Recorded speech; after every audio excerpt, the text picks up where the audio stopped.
On en vient à la politique et les législatives du 10 mai dernier. Le Conseil constitutionnel poursuit, je vous le disais, ses investigations concernant les recours déposés. Il y en a au total 167, aussi bien de la part des candidats que de la part des partis. Le verdict final est attendu dans les prochaines heures, probablement demain. Khaled Drarni. Partis et candidats indépendants sont toujours dans l'attente du verdict du Conseil constitutionnel sur les recours introduits par les formations politiques.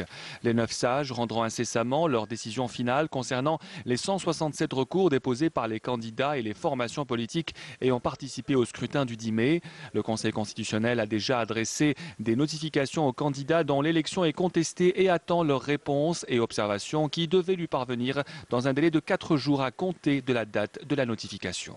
L'article 166 de la loi organique portant régime électoral stipule que le candidat déclaré dont l'élection est contestée peut produire des observations écrites dans un délai de 4 jours à compter de la date de notification. La majorité des partis, y compris le FLN, qui a réalisé le meilleur score aux législatives, ont confirmé avoir déposé des recours. Par ailleurs, c'est un hémicycle Zéro Diosef totalement rénové et réaménagé qui s'apprête à accueillir ses 462 élus à partir de samedi. L'Assemblée populaire nationale tiendra sa première session plénière le 26 mai. Elle sera présidée par le doyen des députés, assisté des 2 plus jeunes élus. Cette première séance plénière sera consacrée à l'appel des députés, à la constitution de la commission de validation de la qualité de membres et à l'élection du 7e président de l'Assemblée populaire nationale.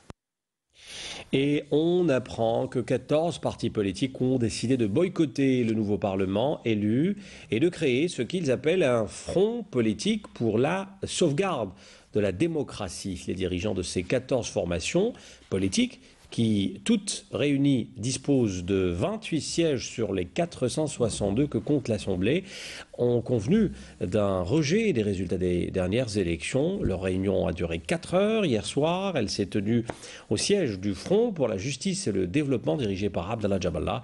Ces partis décident de boycotter les travaux de la nouvelle Assemblée, qualifiée d'illégitime, et de ne pas reconnaître le gouvernement issu de cette Assemblée. Ce chiffre